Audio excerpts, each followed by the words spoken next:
Сайн байцгаана уу хүүхдүүдээ. За өнөөдөр багш нь 11-р ангийн сурагчдаа зориулаад монгол хэлний хичээлийг бэлтгэлээ. Өнөөдрийн хичээлийн маань сэдэв угсарсан нийлмэл өгүүлбэрийн утга, бүтэц, хэрэглээ. За хичээлийн маань зорилго. Угсарсан нийлмэл өгүүлбэр гэж юу болох вэ? Угсарсан нийлмэл өгүүлбэрийн бүтэх арга, онцлогийг мэд. За зорилтоо танилцуулъя. Угсарсан нийлмэл өгүүлбэрийг задлж, бүтэц, хэв шинжийг тодорхойлох. Гишүүн өгүүлбэрийг шинжилж, ямар гишүүн өгүүлбэр болохыг тодорхойлон дүгнэх. За ингээд бид нар өмнөх хичээл дээр нийлмэл өгүүлбэрийн талаар үзэж судалсан байгаа. Ингээд бүгдээрээ өмнөх хичээлээ сэргээн баттгая. Нийлмэл өгүүлбэр гэж юу вэ хүүхдүүдээ?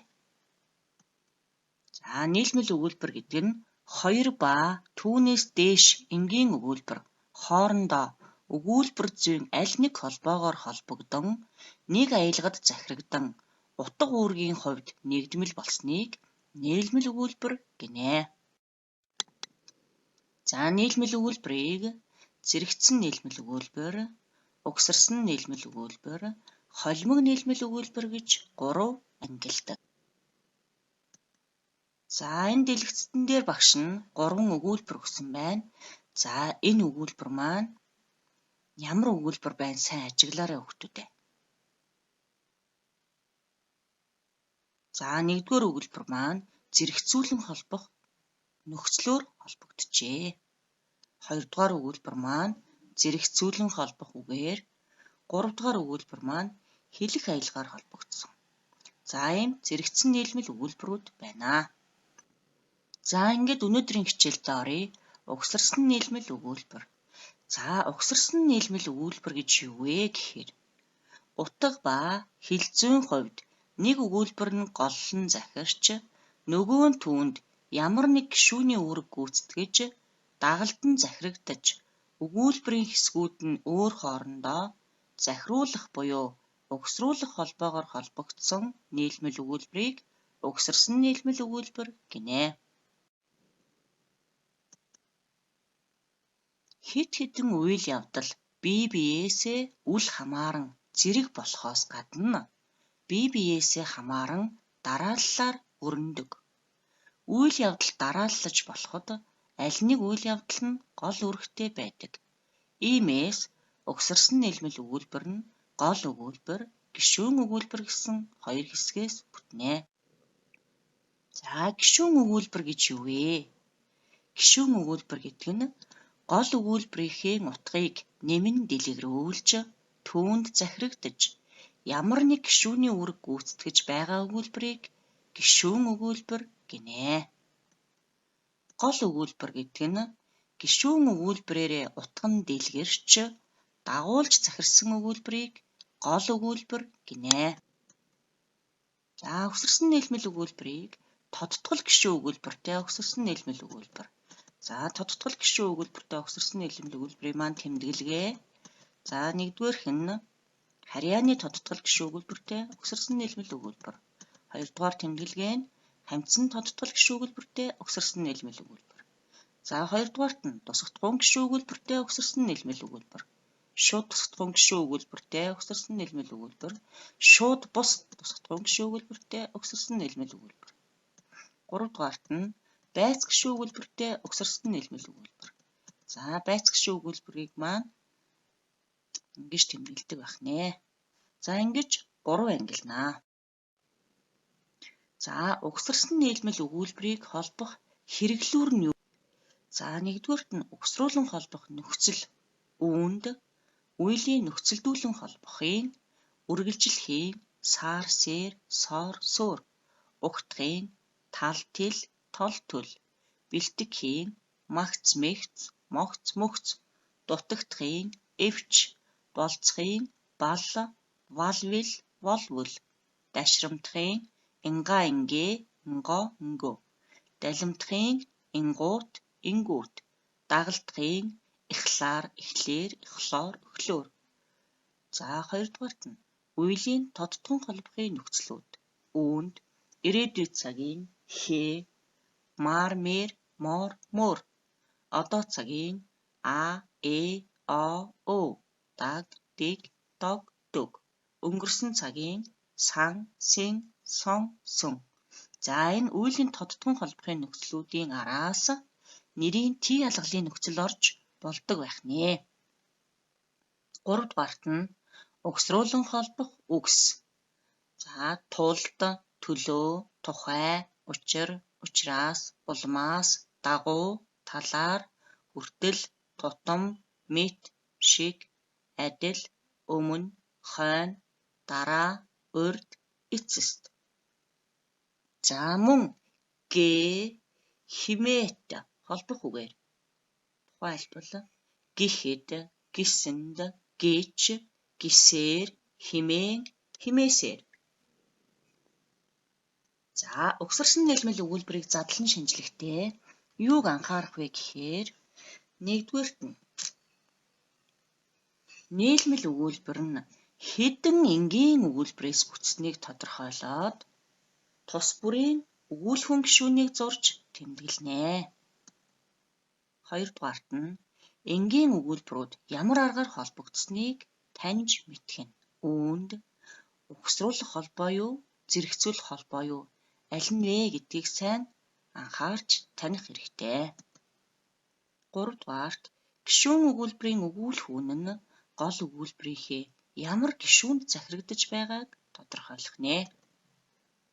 Дөрөвдүгээрт гишүүн өгүүлбэр нь бүхэлдээ ямар гишүүний асуултанд хариулагдаж байгааг мэдэх нэ. За одоо ингээд дээрээ дараах өгүүлбэрүүдийг гишүүдээр зурж хэв шинжийг тодорхойлъё. За нэгдүгээр өгүүлбэр. Хонгор зулын дуулахыг хүүхэд багчууд сонсно гэсэн өгүүлбэр байна. За одныг өгүүлбэрийн гишүүдээр зурхдаа хамгийн түрүүнд өгүүлхэн гишүүнээ олно. За энэ өгүүлбэрийн өгүүлхэн гишүүнээ олъё хүүхдүүдээ. Сонсно, дуулахыг. За сонсоод байгаа эзэн хэн блэ? Хүүхэд багчууд. Хэн дуулаад байгаа юм бэ? Хонгор зул дуулсан. За багш нь энэ дээр А, Б гэж тавьсан байна. За одоо бүгдээрээ А өгүүлбэрээ хараарай. А өгүүлбэрийн маань өгүүлхэн гишүүн ямар нөхцлөөр хэлбэрчсэн байна вэ? За эндээс харахад дуулахыг гэдэг өгүүлхэн гишүүн маань Х угсруулан холбохын Х нөхцөлийн араас Т ялгалын нөхцөл авчжээ. За угсруулах холбоогоо эргэж санаарай хүүхдүүдээ. За энэ хоёр хоёулаа байсан, тийм ээ? Байсан. За мөн бүгдээрээ асуулт тавья. Хүүхэд багчууд юуг сонсоод байгаа юм? Хонгор зулын дуулахыг сонсож байгаа юм. За тэгвэл энэ өгүүлбэр маань бүхэлдээ ямар асуултанд хариулагдаж байна? Ямар Т ялгалын асуултанд хариулагдаж байна? За юу гэсэн асуултанд ямар гишүүн хариулагддаг вэ хүүхдүүдээ? Шууд тусгатгуун гишүүн хариулагддаг. За тэгвэл энэ өгүүлбэр маань шууд тусгатгуун гишүүн өгүүлбэр байх нэ. Яагаад гэвэл гишүүн өгүүлбэр маань бүхэлдээ шууд тусгатгууны асуултанд хариулагдаж байна. Мөн гишүүн өгүүлбэрийн өгүүлхэн гишүүн маань угсруулах холбооны холбох хэрэглүүрээр холбогджээ. За ингээд нэгдүгээр өгүүлбэр маань шууд тусгатгуун гишүүн өгүүлбэртэй угсарсан нийлмэл өгүүлбэр байх нэ. За хоёрдугаар өгүүлбэрээ зуръя. Хичээл тарсны дараа хүүхдүүд гэр гэрлүүгээ яарна. Өгүүлхүүнээ олъё. Яарна. Тарсны дараа. За яарад байгаа эзэн хэн бэ? Хүүхдүүд яарсан. Юу тарсан? Хичээл тарсан. Хүүхдүүд хаашаа яарлаа? Гэр гэрлүүгээ яарсан. Орон байр зааж чинь, тийм ээ? За тэгээ байц гишүүн болох нэ. За одоо багш нь А, Б гэж тэмдэглэсэн байна өгүүлбэрээ. За одоо А өгүүлбэрийнхаа өгүүлхэн гишүүний хэлбэрчлэлтийг хараарай хүүхдүүдээ. Тар, гэсэн үг байна, тийм ээ. Тар гэсэн үгэн дээр Үеийн нөхцөлдүүлэн холбохын сан, за араас нь Т ялгалын нөхцөл орчээ. Мөн угсруулан холбох үгээр хэлбэрсэн байна. Дарааг тарсны дараа. За ямар ч үс энэ маань угсруулах холбоо байх нэ. За одоо бүгдээрээ асуултаа тавья. Хүүхдүүд хизээг эргэлүүгээ яасан юм бэ? Хичээл тарсны дараа яарсан. Тийм ээ. За тэгвэл хизээ гэдэг асуулт маань ямар гишүүний асуулт вэ хүүхдүүдээ? Байц гишүүний асуулт. Тэгвэл энэ өгүүлбэр маань бүхэлдээ ямар асуултанд хариулагдаад байна? Байц гишүү өгүүлбэрийн асуултанд хариулагдаж байна. За энэ өгүүлбэр маань байц гишүү өгүүлбэртэй угсарсан нийлмэл өгүүлбэр байх нэ. За дараагийн 3 дугаар өгүүлбэр. Ахын уйсан морь сумын наадамд айрагдсан. За өгүүлхэн гишүүнээ олъё. Айрагдсан, уйсан. Юу айрагдсан? Морь айрагдсан. Морь юунд айрагдсан? Юунд гэсэн асуултанд шууд бус тусгатхан хариулагддаг тийм ээ. Наадамд айрагдсан. За тэр морийг хэн уйлаа? Ах уйсан. За энэ морь маань сумын наадамд айрагдсан. Сумын гэдэг маань харьяалахын тодтгол хамаах харьяа заасан учраас харьяалахын тодтгол гишүүн болох нэ. За эндээс харъя. А өгүүлбэр, Б өгүүлбэр. А өгүүлбэрийн маань өгүүлхүүнийхээ хэлбэрчлэлтийг хараарай хүүхдүүдээ. Уйсан, сан гэсэн нөхцлөөр хэлбэрсэн угсруулах холбоо байна тийм ээ. Сан гэсэн нөхцлөөр. За мөн энэ өгүүлбэртэй бүгдээрээ асуулт тавья. Ямар морь вэ? Ахын уйсан морь. Ямар гэсэн асуултанд хамтсан тодтгол гишүүн хариулагддаг. Тэгвэл энэ өгүүлбэр маань хамтсан тодтгол гишүүн өгүүлбэр байна. Яагаад гэвэл гишүүн өгүүлбэрийн маань өгүүлхүүн тодтгол холбохын нөхцлөөр хэлбэржсэн. Гишүүн өгүүлбэр маань бүхэлдээ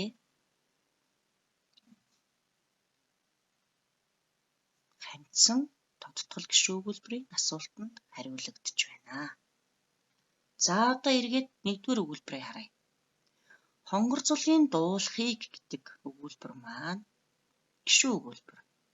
Хүүхэд багчууд сонсно гол өгүүлбэр. Тэгвэл гишүүн өгүүлбэр маань гол өгүүлбэрийнхаа ямар үгтэй холбогдож байна хүүхдүүдээ? Үйл үгтэй. Хонгор цулын дуулахыг сонсно. 2-дугаарт нь хичээл тарсны дараа хүүхдүүд гэргэрлүүгээ яарна. За гишүүн өгүүлбэр маань гол өгүүлбэрийнхаа ямар үгтэй холбогдож байна? Хичээл тарсны дараа яарна. Үйл үгтэй холбогдсон байна. 3-дугаар өгүүлбэр.